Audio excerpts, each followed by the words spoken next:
Stellarium AI, the technology of the 31st century, with this new household AI coming to you from NASA. Everyone has the ability to look back into any point in time, anywhere in the universe. We have taken Kepler's laws of planetary motion to map the location of every atom in the universe since the Big Bang, allowing us to create 3D models of everything that has ever existed. Ooh, yeah, oh. Can't believe we're actually bringing Johannes Kepler back to life. I know, he's from the 1500s. What help can he actually be to NASA now? That's not the point. He's just a publicity stunt for the new Stellarium AI. You know, he is the face of the product after all. That's ridiculous. He just stole Brahe's work. Why aren't we defying the real scientist responsible here? Please, Brahe had his head in the stars. Kepler took his work and actually did something with it. Let's go wake the big guy up.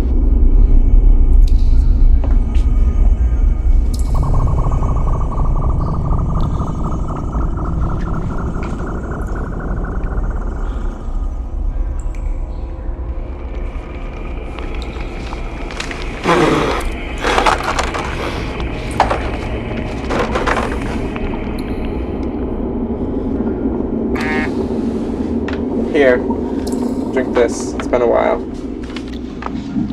Where am I? You're actually in NASA headquarters. There's a lot to explain, and we don't want you to freak out, but it's been close to 1,500 years since you've last taken a breath. Oh no, that's fine. As long as Brahe is still deep in the ground. Well, he's actually an ice cube right now. Much like you were a few minutes ago, but anyways, let's get you out of here.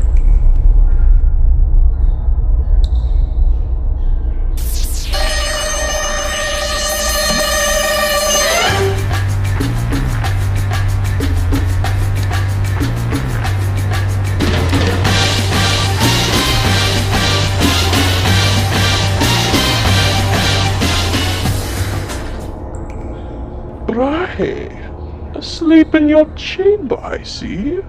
Looks like I got the last laugh. Are you thirsty?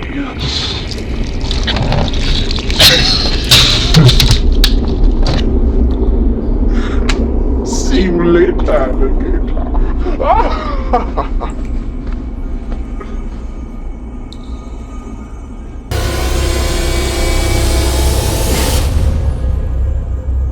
Kepler, you slithery snake. Ooh, oh, oh. We're rich. They're poor. We're live, This is Olivia Femstead and this is Faye Aldo. from ABCDEFGHIJKLMNOP QRSTUVWXY and Z News with a breaking news story coming straight out of NASA this evening. Last night, NASA was supposed to release their new product, Stellarium AI, to the public. But with this project, they had a new surprise coming their way. They brought back Johannes Kepler from his cryogenic state in order for him to be the face of their new product, the Stellarium AI, since they based the technology on his scientific discoveries. That's what you think, Olivia. Anyways, things went awry when Kepler, in his unstable state, somehow gained access to Tycho Brahe's cryogenic chamber and woke him up. With Brahe unexpectedly awakened, NASA has found themselves in the middle of a lawsuit. Brahe was outraged after discovering that the Stellarium AI, which is using his scientific research as a blueprint, is being attributed to Kepler and not him. We will now return you to your regularly scheduled programming.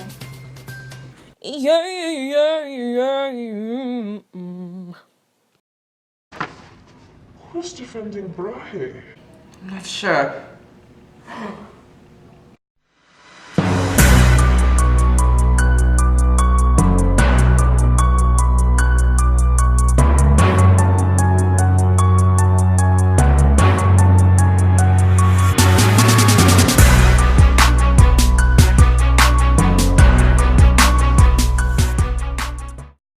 All rise.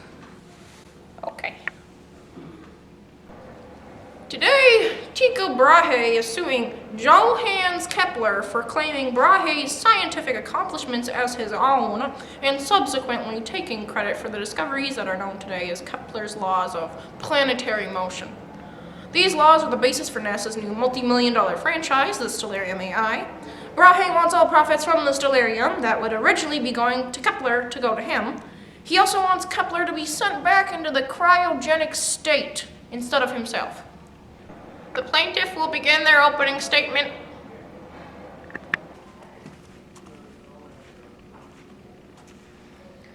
Tycho Brahe is the most important person with regards to current knowledge of planetary motion in the history of physics because of his many observations, the most accurate possible before the invention of the telescope, including a comprehensive study of the solar system and accurate positions of more than 777 fixed stars. Tycho Brahe, you may know him from your high school science class. If not, I'd like to give you some background on my client. Tycho Brahe lived his first life from 1546 to 1601. He came from a rich Danish noble family. Being the kind, honest, giving man that he was, he married a peasant's daughter, a scandal at the time. Tycho loved astronomy from an early age, and to calm all questions about my client's nose, I found no better way to explain what happened other than to show you. So using the unreleased Stellarium AI, we can go back to the exact time and place where he lost his nose. Please give your attention to the monitors. Attending a dance at a professor's house at the University of Rostock, Germany, Brahe fell into an argument with another aristocrat, Mandrup Parsberg. They fought, and poor Tycho lost his nose. For the rest of his life, he wore a metal replacement, usually said to be made from silver, a victim to the harsh environment of the 16th century. Oh, wait, you can use this to watch me anytime, any place, anywhere? Yes, Even when I'm sleeping? of course. And everyone is going to be able to buy one? What about my privacy? Back to the monitor.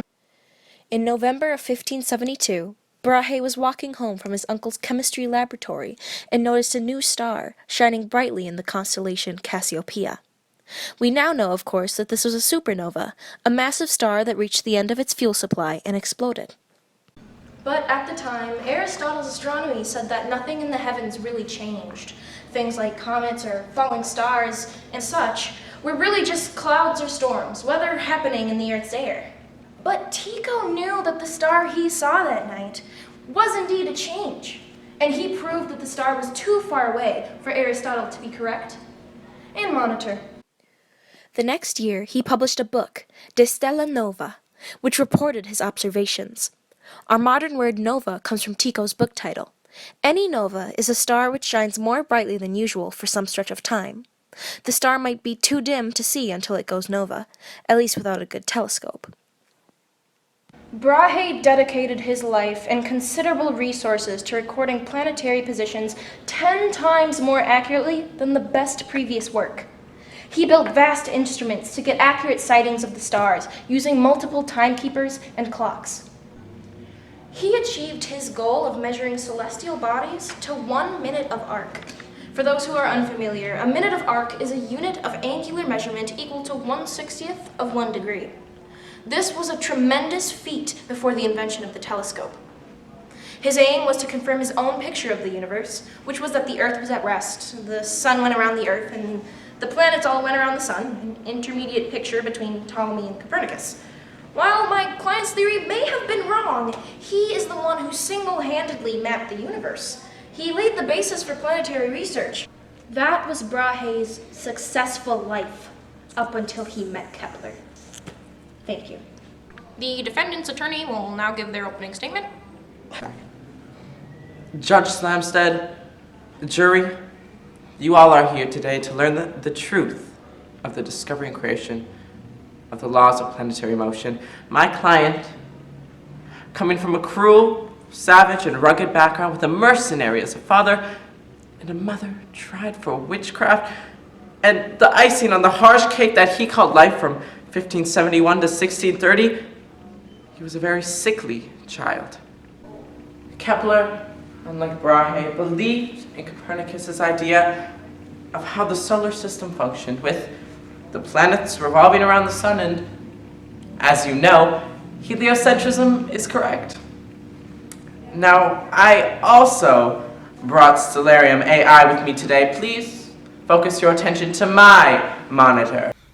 Being raised in Greek geometric tradition, Kepler believed that God had a geometrical reason for placing the 6 planets.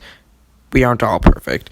At particular distances from the sun, he had the knowledge and intellectual capacity to believe that the orbits consisted of spheres, one inside of the other, which to this day is correct. His life simply remained treacherous even after meeting Brahe.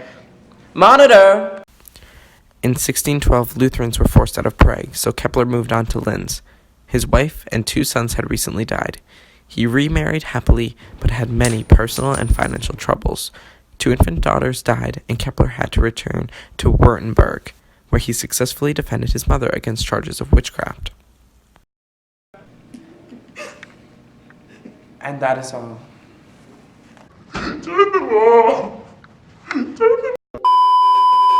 The plaintiff will now make their argument. In 1600, Brahe made Kepler his assistant, and a year later, my client died.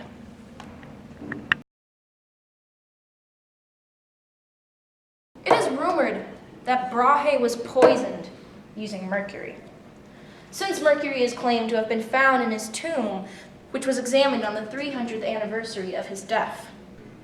All this points to Brahe being murdered by Kepler in cold blood. Objection!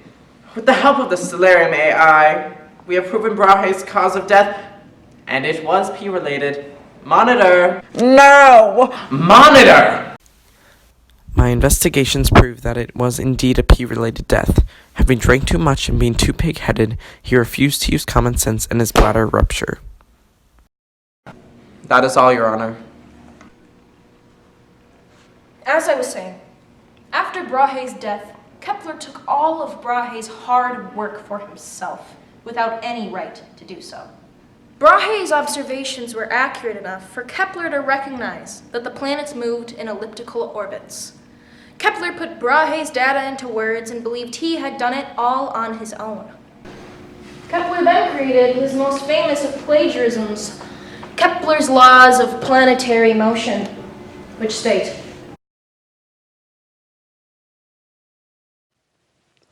The planets move in elliptical orbits with the sun at the focus. In their orbits around the sun, the planets sweep out equal areas in equal times. The squares of the times to complete one orbit are proportional to the cubes of the average distances from the sun. thank you.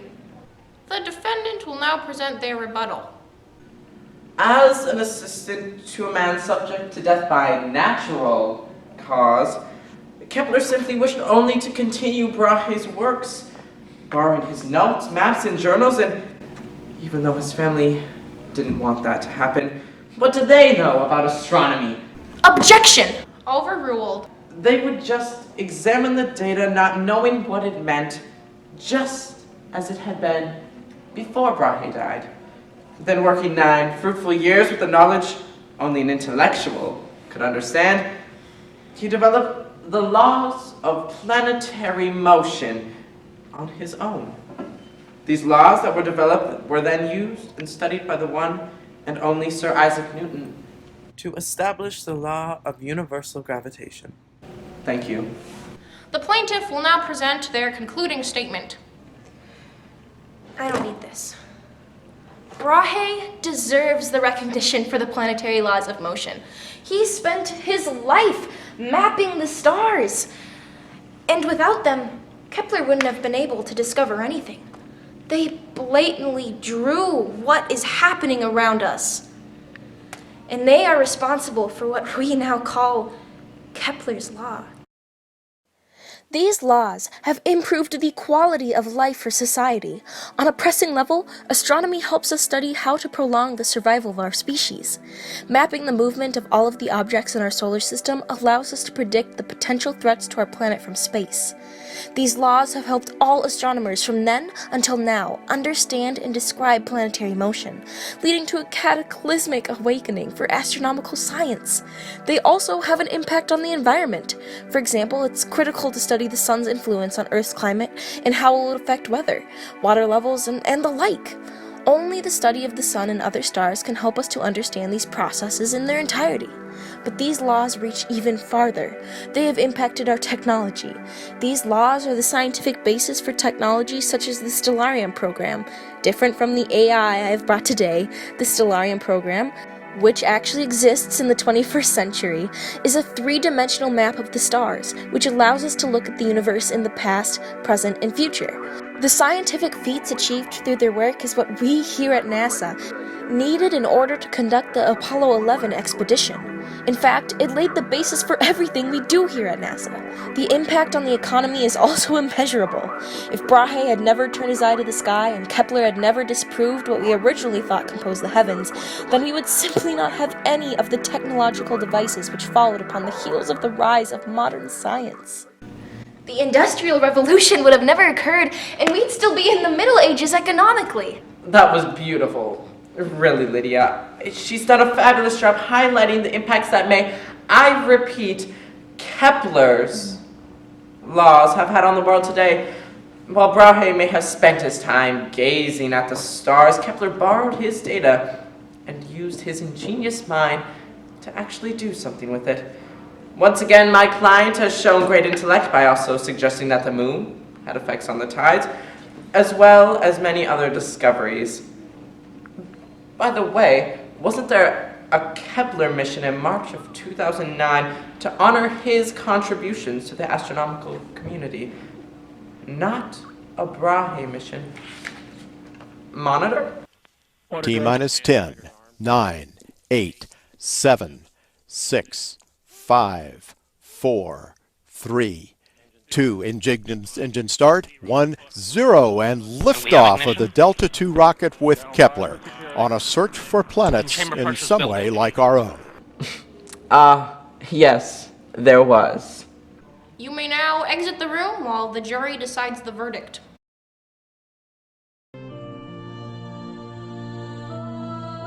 Hey, Oh, hello, Kepler. I just wanted you to know you did some amazing work. Yeah. You too.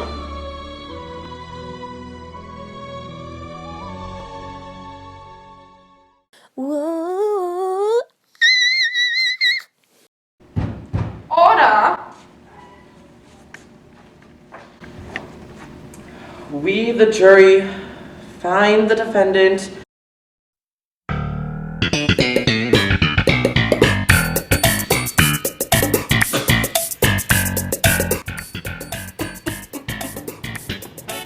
Give me an A.